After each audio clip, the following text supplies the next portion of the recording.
Hi BookTube and welcome to a new video. This is a recent read, so 4 books. A Brief History of Living Forever by Jaroslav Kalfar. BookTube's very own Pae Veo, The Perelin Decline. My first non-fiction of the year, Living by Fiction by Dillard. And finally the second in the trilogy by Vandemeer, Shriek and Afterword. So I'm going to start with the Kalfar, who, don't be put off by his name, he is American, obviously of Czech origin. I think he left Czechoslovakia as was, or Czech Republic as it became, when he was 15.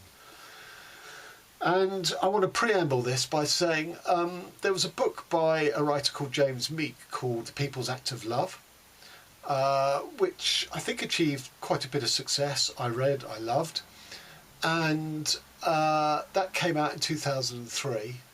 Right at the end of 2005, going to 2006, his follow-up book came out called We Are Now Beginning Our Descent, and it was terrible, so much so that I had no further desire to read James Meek. But I would make potential mitigations for me in that, because of the relatively unexpected success of his first book, I feel there was pressure applied to him by his publishers to rush out a follow-up to make the most of his reputation that had just suddenly blossomed, and that he'd either dusted off an old previous work that had never been seen to be fit to be published, or under the time pressure to write something new, he went back to what he knew, which was he's a journalist.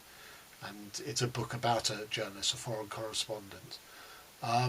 And as I say, it was such a bad experience for me that I've never read James Meek since. The debut book of Kalfar was called The Spaceman of Bohemia. I think it came out in 2017.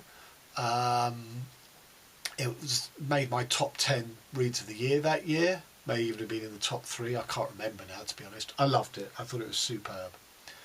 We can't give the same mitigation to Kalfar as I potentially could give to Meek, in that, 2017, so this is 6 years later, almost to the day,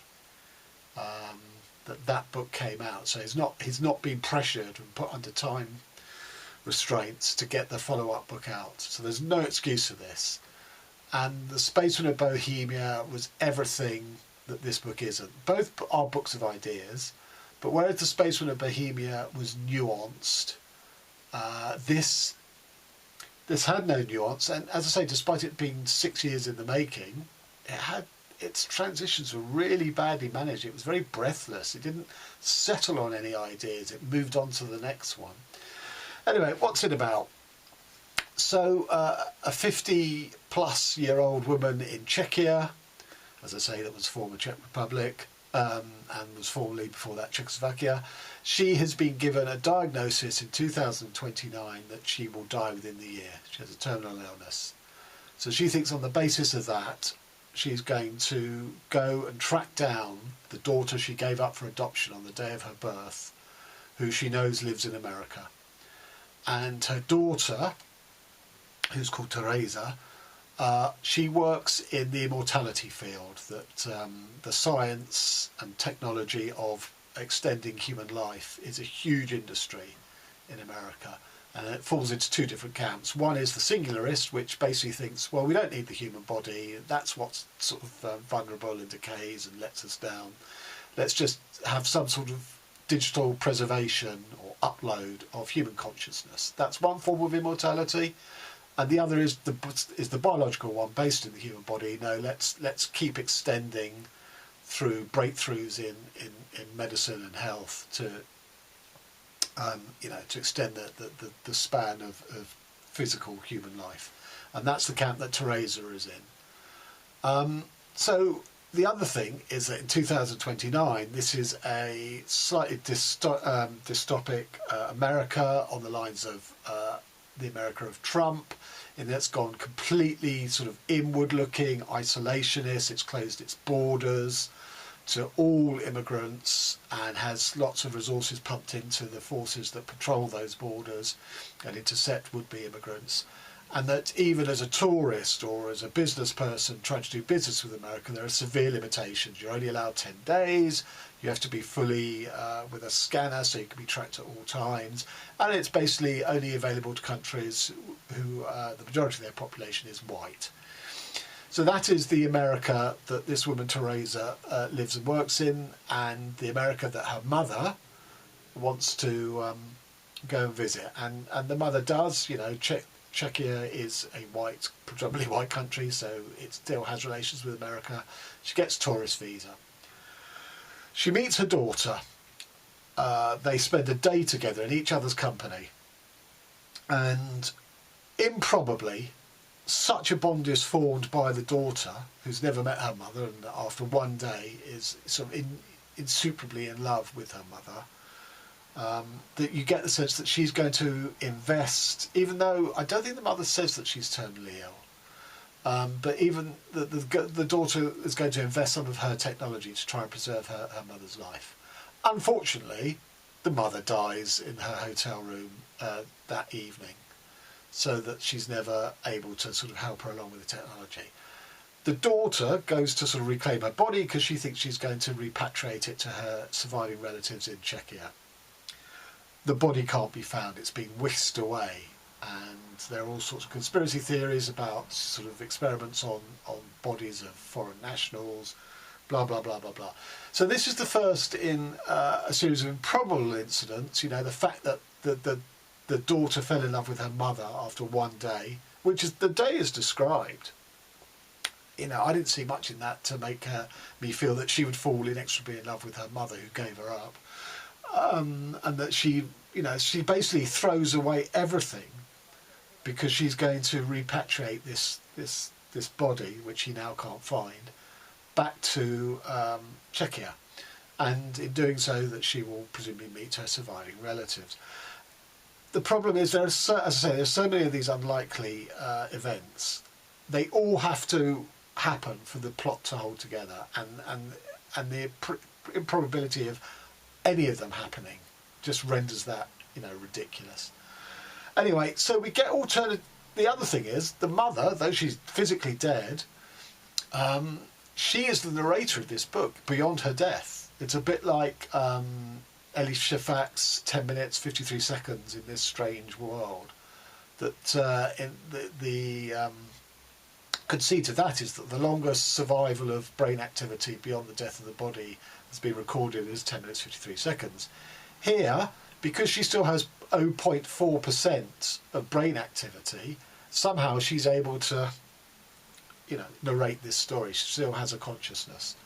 She can't communicate with anyone, much to her chagrin. And it's this sort of 0.4% of her brain activity that makes her a subject of study for the company that her daughter works for, although it's the other side, it's the singularity side of uploading consciousness, etc., etc., etc. So as I say, so the mother is narrating all of this. There are alternate chapters between 2030 and her daughter's quest to find her body, and her own reminiscences, mainly from the Velvet Revolution, when Czechia became, you know, threw off the Soviet yoke and became an independent democratic country. But she frames it, the writer frames that by sort of saying, oh, it's, you know, what's happening with her daughter, it's too intense at this moment, I need a break. So then she sort of deliberately is going back into her own memories, which is fine, but don't tell us that.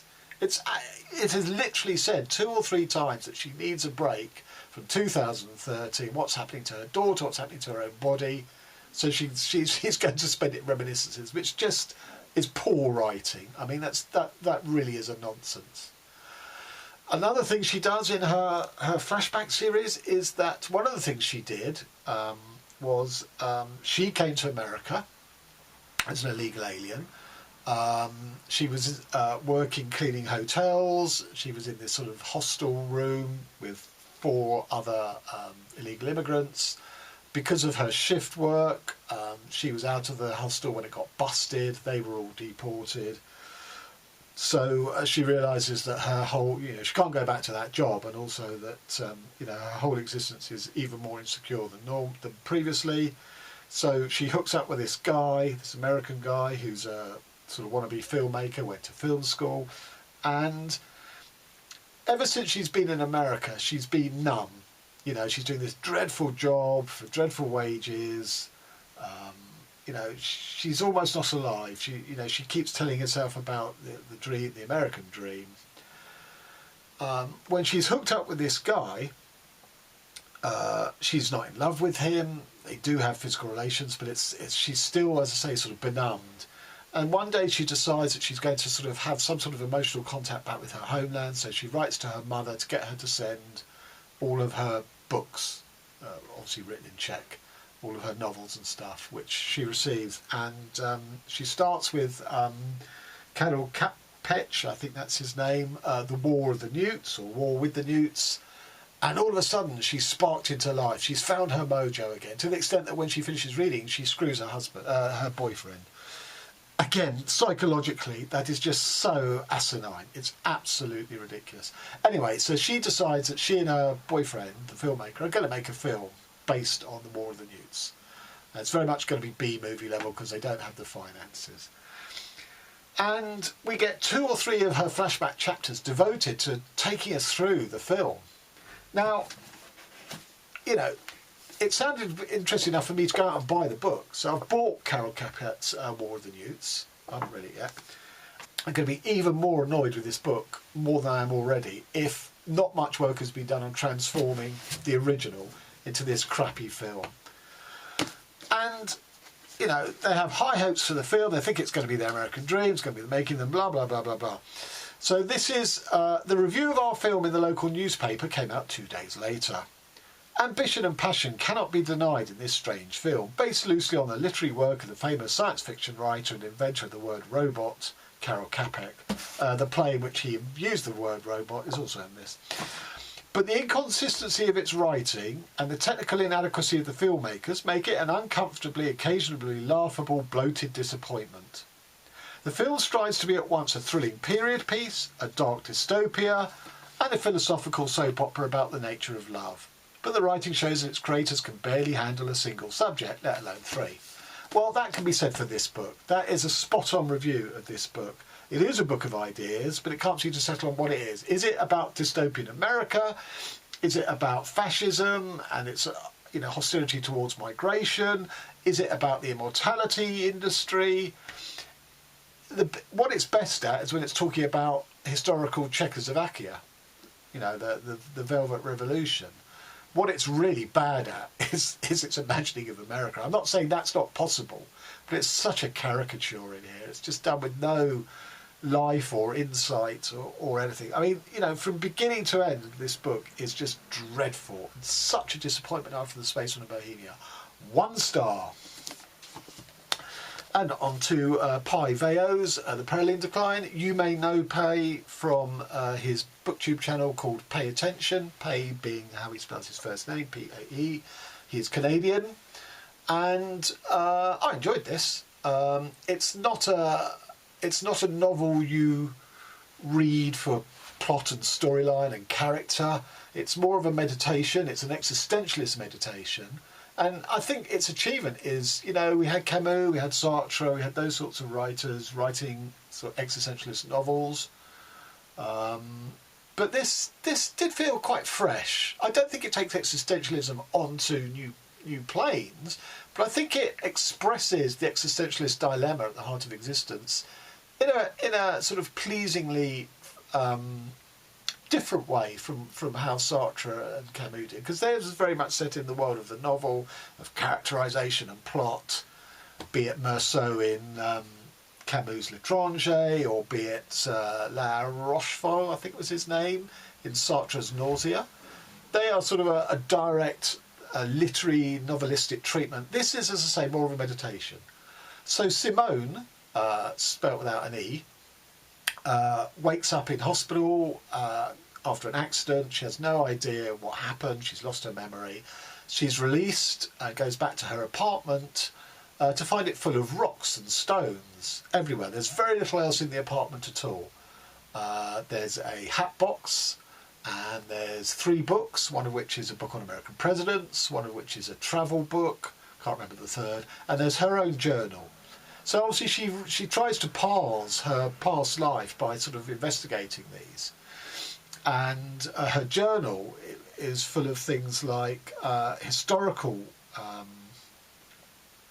writing that obviously don't relate to her at all. You know, they're not her personal history.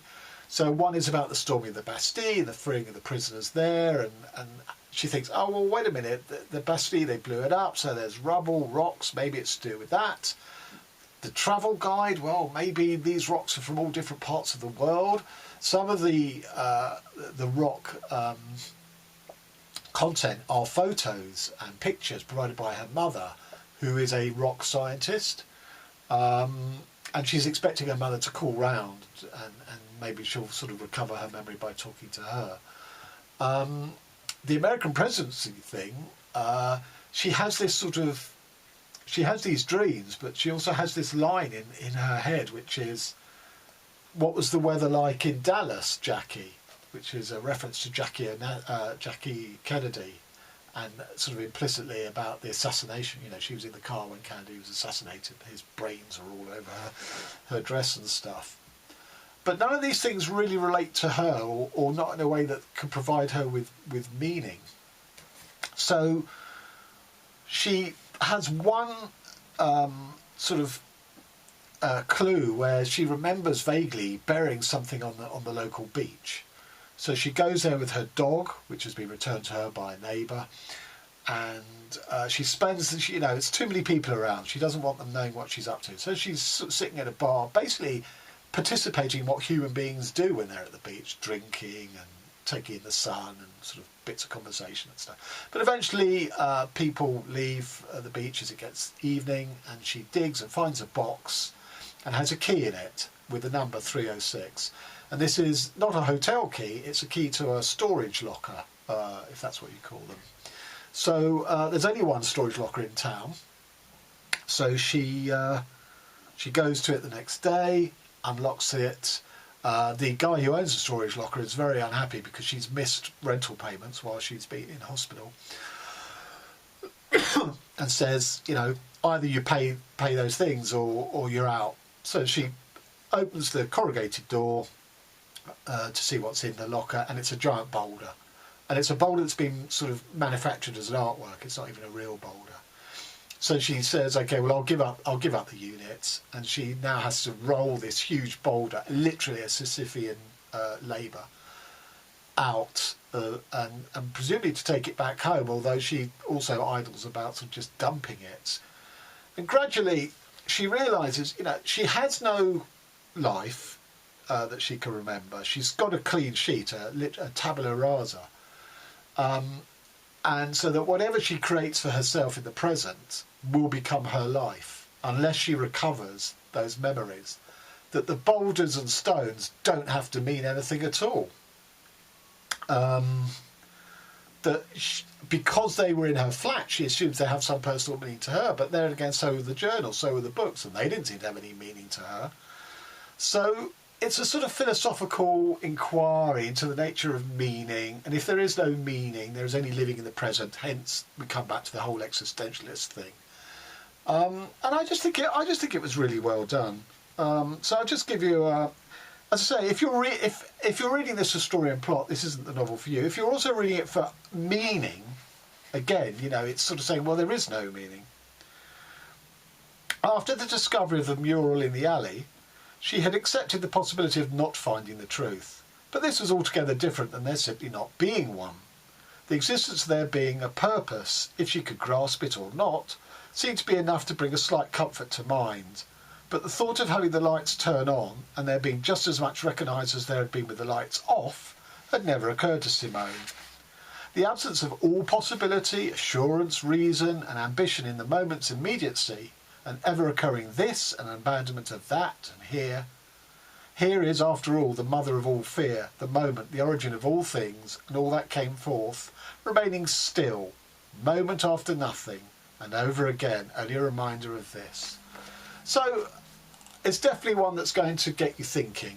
And if you're interested in philosophy, existentialism particularly, I recommend this. 4 stars.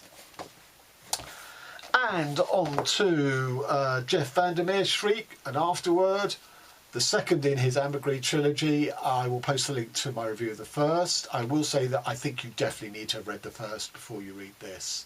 So I'm glad I did do that, because this was the one I was interested in much more than the first book, which is almost double the length of this.